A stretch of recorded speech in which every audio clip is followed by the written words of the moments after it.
فمن كان يرجو لقاء ربه فليعمل عملا صالحا ولا يشرك بعبادة ربه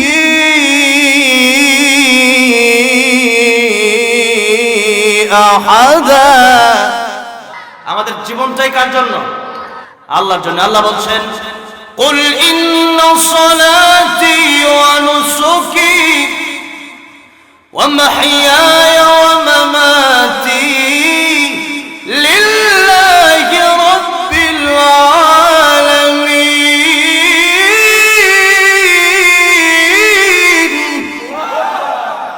হে নবী, আপনি বলুন, নিশ্চয় আমার নামাজ, আমার কুরবানি, আমার জীবন, আমার মরণ কার জন্য? কার জন্য? কার জন্য? বাঁচবো কার জন্য? মরবো কার জন্য? আল্লাহর জন্য। আল্লাহ আমাদেরকে আল্লাহর জন্য বাঁচার তৌফিক দান করে, আল্লাহর জন্য শহীদ হওয়ার তৌফিক দান করে। জোরে বলে না আমি। শহীদি তামান্না কারো অন্তরে না থাকলে মুনাফিক হয়ে মারা যাবে। কি হয়ে মারা যাবে? মুনাফিক হয়ে মারা যাবে। গজওয়াতুল হিন্দের প্রস্তুতি নেন, যেই যুদ্ধেই মুসলিম বিশ্ব বিজয় লাভ করবে, ইসলাম বিজয় হবে। ইসলাম যে বিজয় হবে তাতে কোনো সন্দেহ আছে? ইসলাম কার? কোরআন কার? আমরা কার? আল্লাহর শক্তির সাথে কারো শক্তির তুলনা আছে? তুলনা চলে? বাবরি মসজিদ হচ্ছে আবার, যেই বাবরি মসজিদ ভেঙে দিয়েছিল আজ থেকে 33 বছর আগে সেই হিন্দুস্তানের হিন্দুরা, উগ্রপন্থীরা তারা আনন্দ মিছিল করেছিল। আজ সেই বাবরি মসজিদ আবারও তৈরি হচ্ছে সেই ভারতে। আলহামদুলিল্লাহ, একজনই 300 কোটি টাকার একজনই ঘোষণা দিয়েছে, আমি দেব 81 কোটি টাকা। জোরে করে আলহামদুলিল্লাহ। মুসলমানদের বিজয় এভাবে আসতে থাকবে, বাবরি মসজিদ হবে। আজকে এটা নিয়েও অনেক ষড়যন্ত্র শুরু হয়ে গেছে। যতই ষড়যন্ত্র করো, শুধু এই মুর্শিদাবাদে বাবরি মসজিদ নয়, যেই জায়গায় ভারতের হিন্দুস্তানের হিন্দু উগ্রবাদীরা বাবরি মসজিদ ভেঙ্গে মন্দির করেছে, ইনশাআল্লাহ আজ নয় কাল 50 বছর 100 বছর পরে সেই জায়গায় আমরা আবার বাবরি মসজিদ বানাবো। এই ভারতের হিন্দুস্তান ভেঙ্গে দিয়ে আমরা মুসলিম স্থান তৈরি করবো ইনশাআল্লাহ। সেই দিন আসছে ইনশাআল্লাহ, ইমাম মাহদী আলাইহিস সালাম আসছে ইনশাআল্লাহ। বিজয় আমাদেরই হবে, কেউ ঠেকাতে পারবে না। আল্লাহর শক্তির সাথে কারো শক্তির তুলনা চলে না। সেই জন্য আমরা আল্লাহকে ভালোবাসি, আল্লাহর জন্য নিজের জীবনকে উৎসর্গ করতে পারি। আল্লাহর জন্য একটু সময় কি আজকে দেওয়া যাবে নাকি কষ্ট হয়ে যাবে?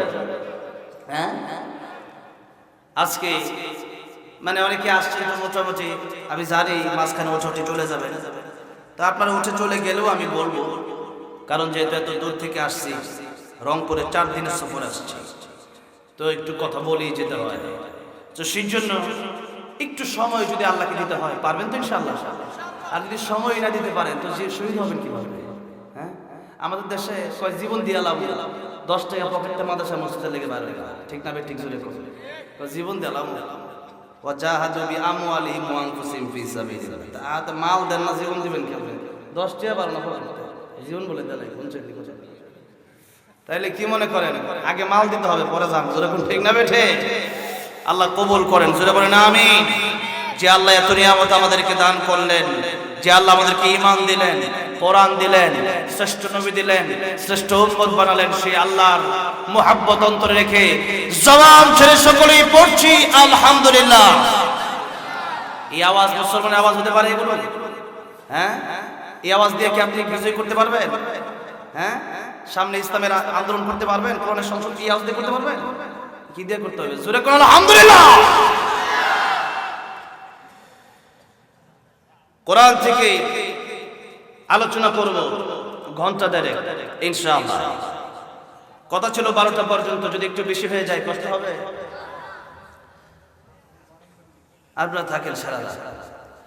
তাহলে আমরা সূরা রহমান থেকে 1.5 ঘন্টা আনুমানিক কথা বলবো ইনশাআল্লাহ।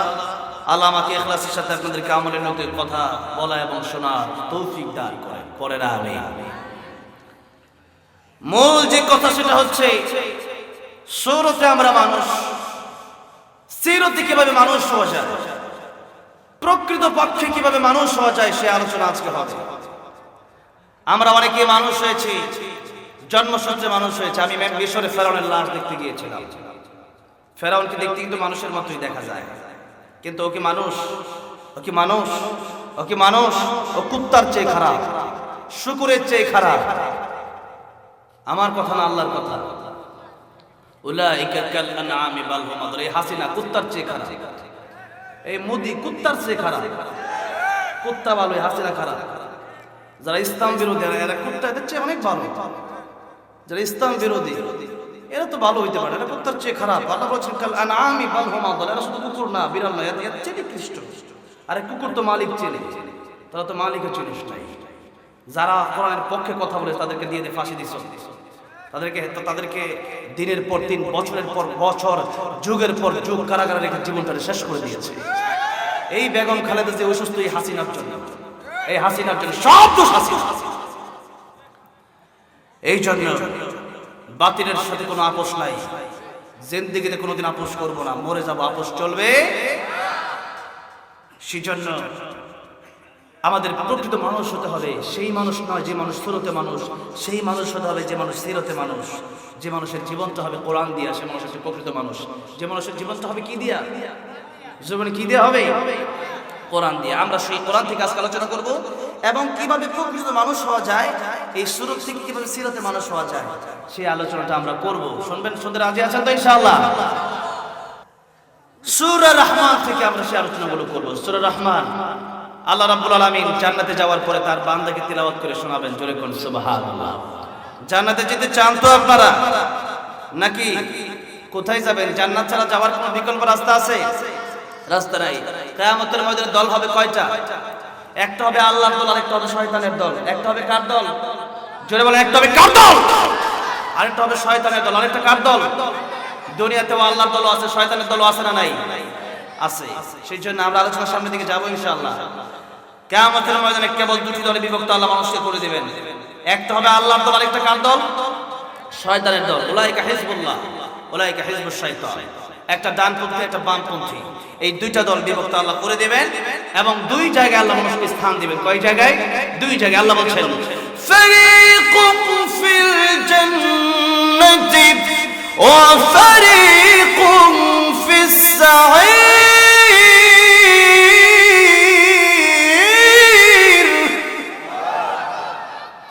একটা দল হবে জান্নাতি, আরেকটা দল হবে জাহান্নামী। তার বাইরে আর কোন দল হবে? তার বাইরে আর কোন দল হবে? একটা ইসলামপন্থী, আরেকটা ইসলাম বিদ্বেষী। একটা তাওহীদবাদীদের দল, আরেকটা শয়তানের পক্ষের দল। একটা নবীর পক্ষের দল, আরেকটা আবু জাহেলের পক্ষের দল। আমরা থাকবো আল্লাহর পক্ষে। আমরা থাকবো কার পক্ষে? আমরা থাকবো কার পক্ষে? আল্লাহ রাব্বুল আলামিন জান্নাতে যাওয়ার পর জিজ্ঞাসা করবেন, বান্দারা রে, তোমাদের কি আরো কোনো কিছু চাওয়ার বাকি আছে? তখন সব জান্নাতের স্তর একরকম হবে না। যাদের আমল যেমন, তার জান্নাতের স্তরটাও হবে তেমন। যার ইবাদতের মাকাম যত বেশি, তার জান্নাতের মাকাম তত উপরে হবে। সেই জন্য জান্নাতে যাওয়ার পরে জান্নাতীরা বলবে, আল্লাহ আপনি কোরআন শরীফে যা যা নিয়ামত বর্ণনা করেছেন তার চেয়ে 97 গুণ বেশি জান্নাতে এসে পেয়েছি। যেরকম সুবহানাল্লাহ। আর যারা আল্লাহ ওয়ালা, আল্লাহর প্রিয় বান্দারা, তারা বলবে, আল্লাহ শুধু জান্নাতে এই নারী বাড়ি গাড়ির জন্য আসি নাই, আমাদের আরেকটা চাওয়া এখনো বাকি আছে। যেরকম সুবহানাল্লাহ। আমাদের আরেকটা চাওয়া আছে, যে কথাটা আব্দুল কাদের জিলানী রাহমাতুল্লাহ আলাইহি বলতেন, জান্নাত ও দোজখ সে ইয়া রব্বি ক্যা করুম, জান্নাত ও দোজখ সে ইয়া রব্বি ক্যা করুম, আরজু হ্যায় मैं तुझसे देखा करूं, आरज़ू है मैं तुझसे देखा करूं। জান্নাত আর জাহান্নাম দিয়ে কি করব? যদি জান্নাতে নাও যেতে পারি, তোমার দিদার যদি আমি আব্দুল কাদের জিলানী পেয়ে যাই, আমি আব্দুল কাদের জিলানীর কলিজা ঠান্ডা হয়ে যাবে। আমি আব্দুল কাদের জিলানী তোমার সাক্ষাৎটা চাই। আল্লাহর দিদার চান তো আপনারা? আল্লাহর দিদার চান? সবাই চান? আল্লাহ বলছেন আমার দিদার তোমরা পাবা। কি করতে হবে?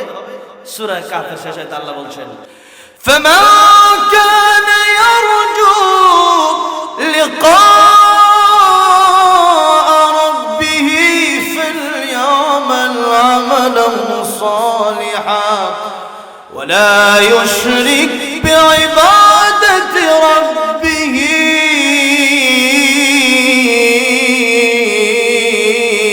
أَحَدًا। আল্লাহ বলছেন শিরিক মুক্ত নেক আমলের প্রয়োজন। কি মুক্ত নেক আমল? শিরিক মুক্ত নেক আমল। শিরিক যারা করে আল্লাহ জাত অথবা আল্লাহ সিফাত উভয়টা নিয়ে, কেউ যদি এমন মনে করে যে আল্লাহ ছাড়া আরো কোনো মাবুদ আছে, তাদের যেমন ঈমান নাই। আবার এমনটা যদি কেউ মনে করে যে আল্লাহ ছাড়া আমার প্রিয় আমাকে সন্তান দিতে পারে, তারও কোনো ঈমান নাই। কেউ যদি মনে করে জনগণ আমার ভোট দিয়ে জিতিয়ে দিবে, সরকার বানিয়ে দিবে, তার ঈমান আছে? জনগণ ক্ষমতার উৎস? ক্ষমতার উৎস কে? কে কে? আল্লাহ। আল্লাহ ছাড়া ক্ষমতায় কেউ নিতে পারে না। এই হাসিনারে বিদায় করছে no Hasnat Abdullah, no Tarique Rahman, no Chhatra Dal, no ছাত্র লীগ, কেউ না। বিদায় করেছেন আমার আল্লাহ। আমার আল্লাহ যখন দেখছে তার জুলুমের মাত্রাটা অনেক অতিরিক্ত হয়ে গেছে, আলেমদের বদদোয়ার কারণে হাসিনা পালাতে বাধ্য হয়েছে। আলেমদের বদদোয়ার কারণে, আল্লামা সাঈদীর বদদোয়ার কারণে হাসিনা পালিয়েছে। আল্লামা জুনায়েদ বাবুনগরীর বদদোয়ার কারণে হাসিনা পালিয়েছে। আল্লামা মামুনুল হকের বদদোয়ার কারণে হাসিনা পালিয়েছে। খালেদ সাইফুল আইয়ুবীর বদদোয়ায় হাসিনা পালিয়েছে। আলেমদেরকে যারা কষ্ট দিয়েছে, দেশে থাকতে পারে নাই, আগামীতে আলেমদেরকে যারা রাজাকার বলবা, তোমরাও পালানোর পথ খোঁজো। রাজাকার রাজাকার বলার দিন শেষ। সামনে কোরআন শোনার বাংলাদেশ। 8 দলে ওই এক হয়ে গেছে, আগামীর সংসদ হবে কোরআনের সংসদ ইনশাআল্লাহ। 8 দল এক হয়ে গেছে ইতিমধ্যেই। ইসলামী 8টা দল। কারো কারো জ্বালা শুরু হয়ে যেতে পারে, তবে কোনো আমাদের ভয় নাই। আমরা ভয় পাই কারে? কোনো ভয় আছে আপনাদের? কোনো ভয় আছে? ভয় নাই ওরে, কোনো ভয় নাই, ভয় নাই ওরে, কোনো ভয় নাই। আল্লাহ যদি থাকেন সহায়। ঠিক না ঠিক? বলা যাবে তো একসাথে? বলেন না। ভয় নাই ওরে, কোনো ভয় নাই, ভয় নাই ওরে, কোনো ভয় নাই। আল্লাহ যদি থাকেন সহায়, দুর্গম গিরিপথ পাড়ি দিয়ে যায়, দুর্গম গিরিপথ পাড়ি দিয়ে যায়। ভয় নাই ওরে, কোনো ভয় নাই। আল্লাহ যদি থাকেন সহায়, যুগে যুগে ইতিহাসে লেখা দেখা যায়, আল্লাহর পথে যারা কাজ করে যায়, বিনা পরীক্ষায় তাদের পাশে নাহি হয়। ঠিক না বেঠিক? বিনা পরীক্ষায় তাদের পাশে নাহি হয়। ভয় নাই ওরে, কোনো ভয় নাই। আল্লাহ যদি থাকেন সহায়। ঠিক না বেঠিক? আমরা ভয় পাই একজনকে, তিনি কে? আল্লাহ ছাড়া আমরা কাউকে ভয় পাই না। কারণ আমরা আমাদেরকে বানাইছে আল্লাহ, আমাদেরকে খাওয়াই আল্লাহ, আমাদেরকে পড়াই আল্লাহ। যে আল্লাহ সবকিছু দেয়, ওই আল্লাহ ছাড়া আমরা কাউকে ভয় পাই না। আমার ভাইরা, আমার বাবাজিরা, শিরিক সিফতেও শিরিক করা যাবে না। সংসদে এক সময় মাথার ময়া ঢুকতে হতো। সেই সংসদ আল্লামা সাঈদী যখন এমপি হলেন, তিনি সংসদে ঢোকার সময় অবস্থা দেখে বলেন এগুলো চলবে না। তিনি এই ব্যাপারে রিট করলেন। এরপর এটা আস্তে আস্তে বন্ধ হলো। কিন্তু এমন যদি হয়ে যায় যে কিছুটা আল্লাহটা মানবা, আর কিছু আমি সরকার হবো তাই আমারটা মানবা, এরকম সরকার আমরা চাই? সব আইন চলবে কার? হুকুম চলবে কার? আলাহুল খালকুল আমর, সৃষ্টি যার, আইন চলবে। ইনিল হুকমু ইল্লা লিল্লাহ, আল্লাহর হুকুম ছাড়া কারো আইন চলবে? রাজনীতি নাকি পায় না? কোরআন শরীফে নাকি রাজনীতি নাই? এগুলা কিসের আয়াত? সব রাজনীতির আয়াত।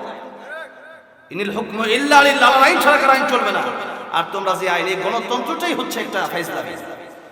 এই গণতন্ত্র যারা এই যে বানাইলো, গণতন্ত্র মানে হচ্ছে জনগণ যা বলবে সেটা আমরা সরকার মেনে নিবে। তাহলে জনগণ যদি বলে যে আমরা সবাই মিলে মদ খাবো, সরকার মেনে নেবে? আল্লাহ বলেন না, জনগণ যেটা বলবো এটা হবে না, আল্লাহ যেটা বলবো এটা হবে। জনগণ বলতেই পারে নামাজ পড়বো, এটা হবে না। জনগণ বলতেই পারে আমার গাঁজা লাগবে, হবে না। জনগণ বলতে পারে যে সুদ ভিত্তিক দেশ চলবে, আল্লাহ বলেন না, হবে না। জনগণ যেভাবে বলবো হবে না, আমি আল্লাহ যেভাবে বলবো ওভাবেই হবে। কারণ হচ্ছে জনগণ নিজের ইচ্ছায় তারা এই পৃথিবীতে আসে না, বরং জনগণও আসছে আল্লাহর ইচ্ছায়, আবার জনগণ যাবেও আল্লাহর ইচ্ছায়। আর মাঝখানে পৃথিবীতে আমরা যে বাস করি, পৃথিবীটা কার? তো সবই আল্লাহ। জনগণের আইন চলবে কেন? আইন চলবে আল্লাহ। এখন দেখা গেছে 200 এমপি দেখা গেছে যে 200 এমপি মদখোর। তারা গিয়া বললো যে আমরা মদ চাই। এখন 200 এমপির কথা ওকে ফাইন, এখন 200 এমপির কথায় তারা বলে দিল যে এইভাবে চলবে। এখন বলেন তো দেখি, এই যে মদটা চালু করলো, এটা কি জনগণের কথায় এটা এইভাবে চলবে? দেশে শান্তি আসবে? মাদক থাকলে দেশে শান্তি আসতে পারে? চাঁদা থাকলে দেশে শান্তি আসতে পারে? আরে রিক্সাওয়ালার কাছ থেকে 100-200 টাকা নেয়, চাঁদা নেয়, দেখি শান্তি আসতে পারে কোনোদিন?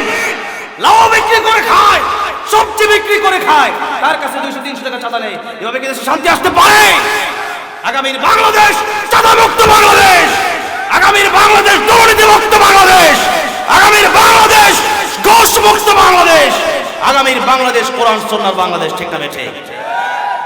যেভাবে আওয়াজ দেন, কয়েকজন চুপ করে বসে আছে, কাটা গায়ে লবণ ছিটাতে একটু ব্যথা লাগতে পারে, রাগ করেন না। সারা গায়ে ঘা, ওষুধ দেব কোন জায়গায়? প্রকৃত মানুষ হতে পারে নাই। সব জায়গায় নামাজ পড়ে, রোজা রাখেন, সব ওয়াজ করেন যে আল্লাহর হুকুম, আল্লাহর আইনতে দেশ চলুক, ওইটা চান না। কেন চান না? সব জায়গায় আল্লাহর হুকুম মানতে রাজি আছে। আর যেই আল্লাহর হুকুম পুরা দেশে দিন কায়েমের জন্য আপনার কোনো চেষ্টা নাই, আপনার কোনো ইচ্ছা নাই, এই অবস্থায় থাকলে আপনি বিপদ, আপনি প্রকৃত মুমিন হতে পারবেন না। সেজন্য আমার আপনার ইচ্ছা থাকা লাগবে কিভাবে দেশ ইসলামের দেশ হয়, কিভাবে দেশ খেলাফতের দেশ হয়। আমরা এটা তো আমাদের অন্তরে আছেই যে আমরা খেলাফত চাই। যে সিস্টেম চালু করেছেন আল্লাহ নবী বিশ্বনবী রাহমাতুল লিল আলামিন, আমরা সেই সিস্টেম চাই।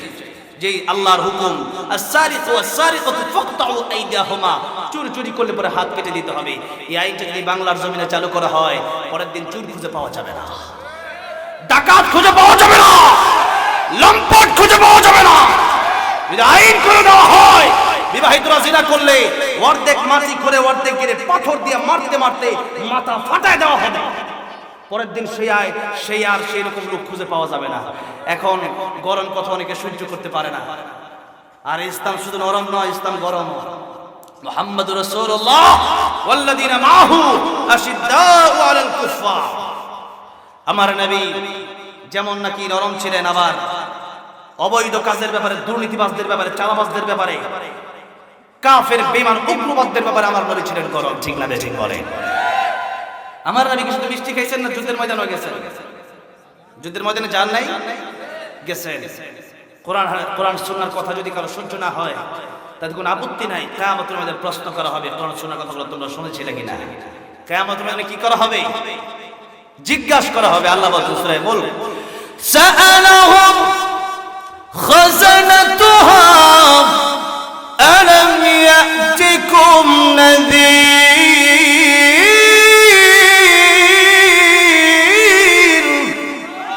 ক্বালু বালা ক্বাদ জাআনা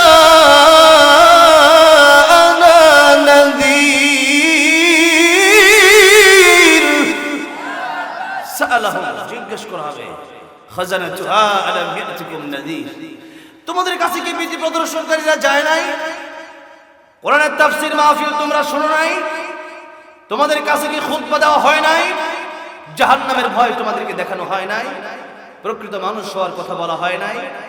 তখন ক্বালু, তারা বলবে, বালা